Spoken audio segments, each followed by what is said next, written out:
Okay, this is Rapid Ralph here in the Kingdom of Madison in the mountains of North Carolina, up on Ivy Hill Road. And I'm getting ready to go on home. We'll be driving up the river, as we call it, on Highway 251. So here we go down Ivy Hill Road. Turn right on Ivy Hill Road. Down towards French Broad River. Calculating. What? Continue 0.4 miles, then turn left on Highway 251 south. That's the correct way.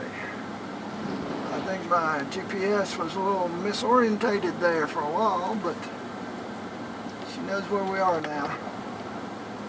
I, of course, know where we are. I've been here many a time, so I don't necessarily need the GPS. I just enjoy the company. Getting around through these mountains. Yes, indeed. In 0.2 miles, turn left on Highway 251 south. Yep. Oops, get down to the sunlight here. Turn left on Highway 251 south. Well, I can't. It's 4-lane right here, but this highway patrol has somebody pulled over there.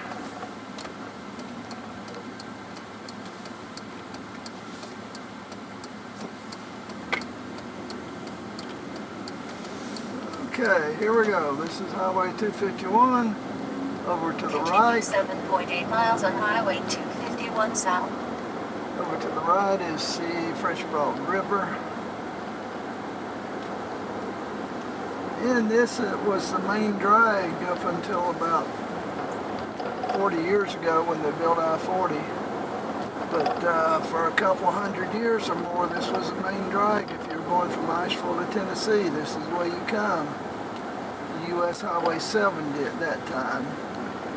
Now 70's been 4-lane and goes up across the top of the mountains above us. And you don't see many people on this road anymore. But I can remember when I was a little boy, it was bumper to bumper. Lots of times. When we come down to visit the kinfolk in Madison County. So anyway, we'll be driving 7.2 miles here up to the mighty town of Alexander, which is a post office and a bridge. And then we'll go across French Broad then onto Fletcher Martin Road and go up to Jenkins Valley Road and turn left and go about 4 miles and I'll essentially be home.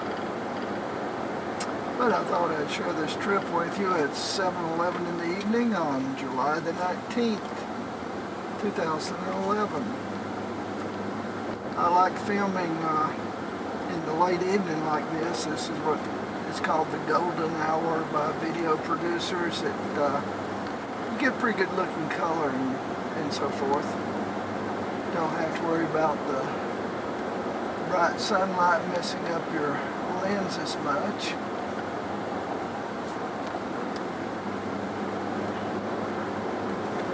My windshield is dirty. Put some elbow grease on that maybe. Might be a little better. I got plenty of gas. French Broad is not very big down through here. It's a rocky river, not deep. People run kayaks down it, but you can't. A lot of river rafts. That's a big business for the tourists in this area. But you can't navigate it, so they couldn't bring steamships up during the 19th century. They tried one time, didn't work out too well. But you get down around Knoxville, and it's a lot bigger. French Broad runs into the Tennessee River. Tennessee River runs into the Ohio, if I remember correctly, and the Ohio runs into the Mississippi. Mississippi runs into the Gulf of Mexico. Then it evaporates up and comes back as big rainstorms and up here into the mountains and starts all over again. most of our weather from the west.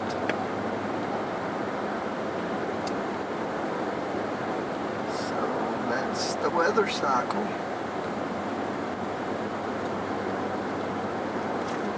Because there's so little traffic on this road, the people who ride bicycles in and out of Asheville come up and down through here a lot. Don't see any right now. I saw some as I came down about an hour or so ago. I guess they're all heading back. I don't think the bicyclists from Asheville want to stay out in the country after it gets dark. That's just what they think. This was at one time a really dangerous road, though. Back in the 19th century, before the Civil War, they used to drive hogs from Tennessee up through here to feed the people of Asheville and destinations further on. And there's lots of stories about what happened at some of the little taverns and inns that were built to cater to the hog drovers, because it might take days or weeks to get a herd of hogs up through here. Yeah, stories about how they would be murdered for what money they had and things like that. Called drover stories, because there's a whole genre of mountain stories about hog drovers. I had an uncle that could really tell those, and luckily I got that on tape. I need to put some into a book sometime. Now, we published a book called The Kingdom of Madison by Manly Wade Wellman, who was a very famous writer, and definitely the best history book ever published about Madison County. In fact, I wrote the foreword to the current edition and did an update chapter in it. But he has a number of those drover stories in there, which is interesting. That rock building we just passed, if you saw it, the rock building that's falling down, that was my Uncle Roy Ball's restaurant for a while. My Uncle Roy and Aunt Mary were in that restaurant there, but that was back in the days when there was lots of traffic on the road. The French Broad River is not very big, as I said, but it was a barrier back in the 19th century, getting back to history again. And as a matter of fact, between the Tennessee line and up beyond Asheville, there were only 4 ways to cross the river. And they started out as flat-bottom boat ferries that they pulled across on the road. One was at Marshall, one was at Alexander, there was one called Gorman's Bridge in Craigie, about 3 or 4 miles outside of Asheville, and Smith's Bridge in Asheville. Or it became Smith's Bridge, or Smith's Ferry at first. So the 4 guys running those did pretty well, and they wound up building bridges, actual timber bridges across the rivers, all this before the Civil War. And in fact, Mr. Alexander, who the town of Alexander is named after, also built a big hotel there. So he was one of the main stops on the Buckham Turnpike. Civil War comes along, and this Yankee captain with an Ohio unit, I forget the exact destination right now, but they came up through here and they burned all 4 bridges, and there's plenty of people around. I ain't forgot them Yankees yet. Definitely have not forgiven them for burning those bridges. When the Civil War was over, nobody could afford to rebuild the bridges, so for about another 20 years or so, they went back to running flat-bottom boat ferries across through there. And of course, eventually times got better and they built bridges again. And however, between the Tennessee line and Asheville, there's not that many more bridges than there used to be. There's more than 4 now, but not that many. I haven't counted them. I know there's one down around Hot Springs, and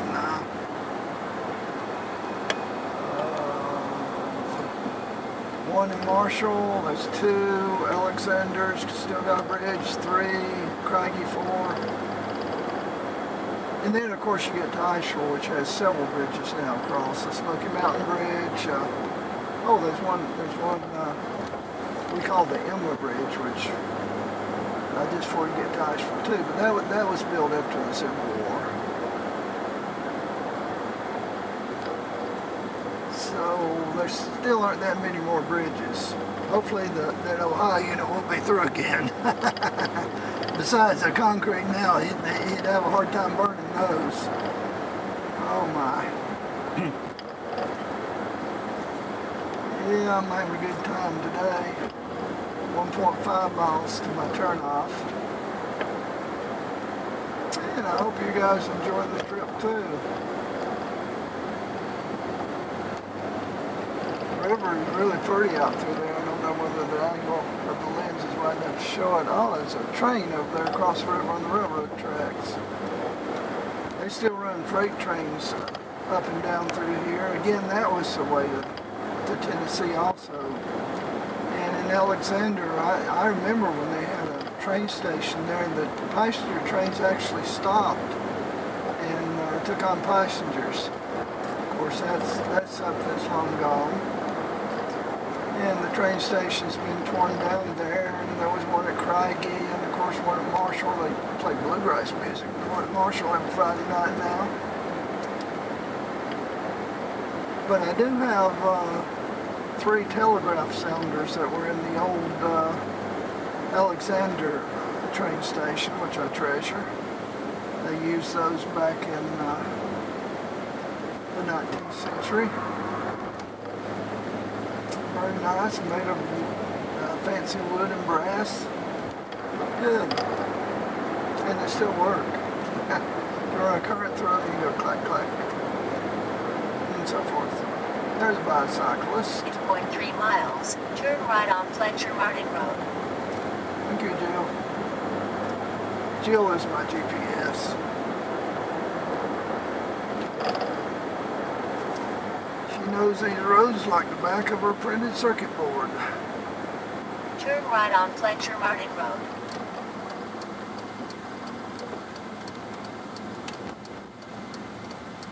That truck was there when I came by. Or when I went down rather. Now we're crossing Continue Fletcher 1 mile, Martin Road. then turn left on Jenkins Valley Road. And we're on Fletcher Martin Road now.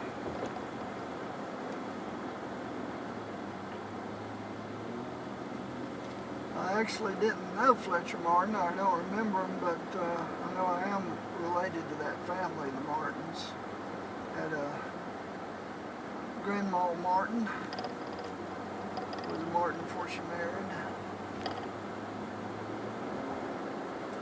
I'm a native of this area, so I'm related to just about anyone else who's a native. Of course, all the people who moved in recently, we don't know who they are.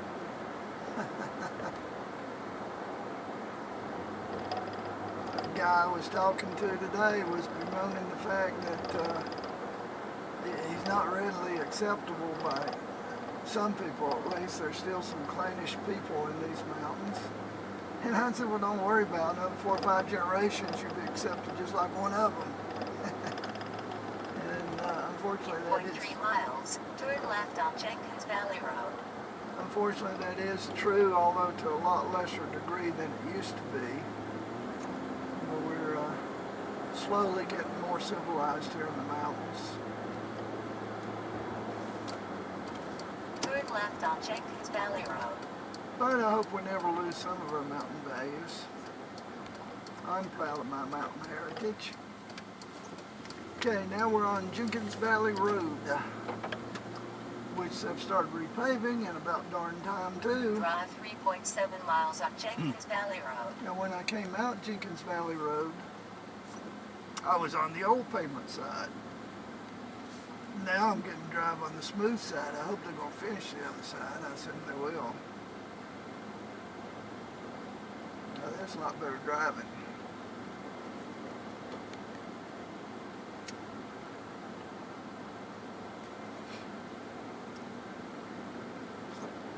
I was coming through here the other day,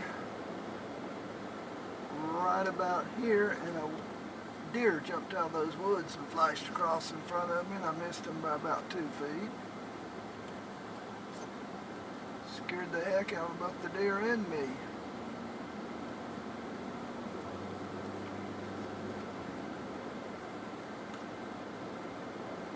There's still some wildlife up here in these here hills. A lot of deer. An occasional bear comes through here.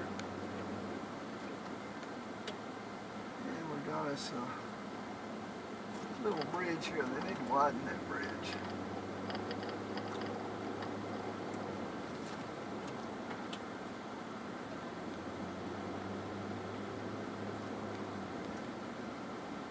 And this is a pretty valley. In fact, this is the only valley on the road, so I assume it at one time was Jenkins Valley. But in all the years I've lived here, I've never heard anybody refer to it as that. I know the Bridges are on most of the property around through here. Several people from the Bridges family. And I know of that family because the Bridges that live here, the patriarch of that family was the Bridges, and his brother was named Anthony, and Anthony built his farm a little bit farther on, and that's the one that I live on now, that my dad bought in 1945 after old Mr. Bridges passed on.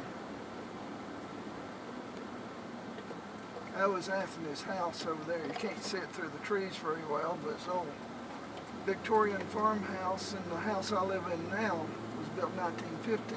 Looked almost exactly the same. I assume they were built about the same time. Of course, over the years we've remodeled it considerably, so it no longer looks like that.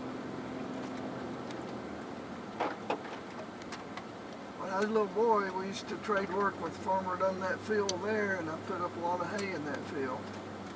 We'd drive our tractor over here. It's about a mile or so from where I live. Maybe a little more. Weren't near as many houses back in those days, that's for sure. And in those days, I was back in the 1950s, and 60s, I knew just about everybody that lived along this road. Either knew them personally or knew what their name was. Very few of them are left. Howard Roberts, for example. He's probably passed on. Ms. Wild lived there. She'd been gone a lot of years.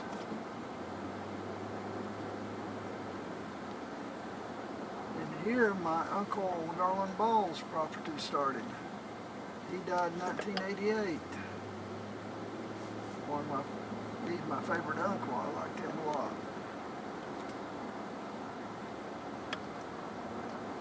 He was the one that told me all the Drover stories I have on tape, by the way.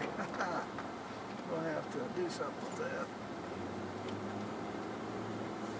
No excuse not to, since I'm both an author and a book publisher.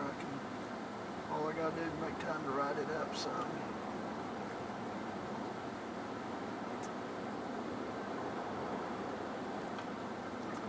Guy down there has a wonderful collection of old farm tractors and other farm equipment.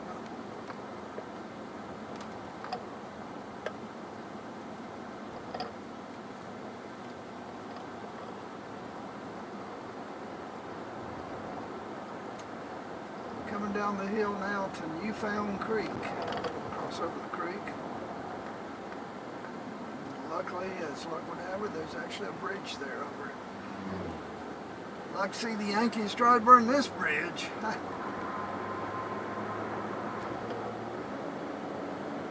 Yep.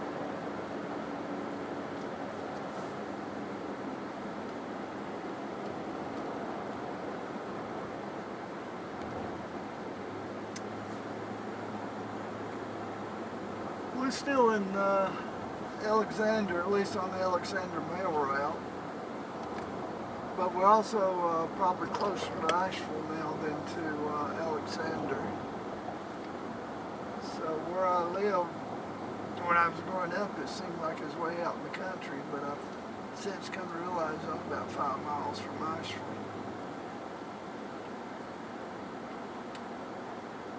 And of course there's a lot of housing developments and so forth, so it's a lot more settled out through here than it was. But that's the way the world is changing.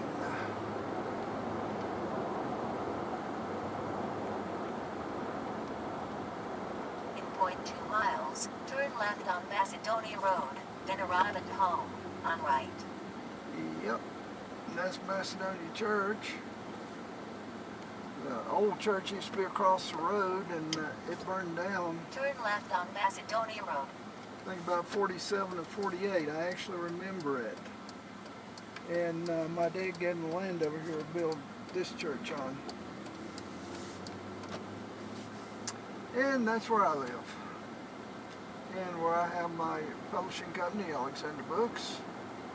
Arriving at home, on right. Arriving at home. So, this has been Ralph Roberts. Thanks for riding along. Hope you enjoyed my meanderings on the history of Alexander and the hog drovers and so forth. See you again soon.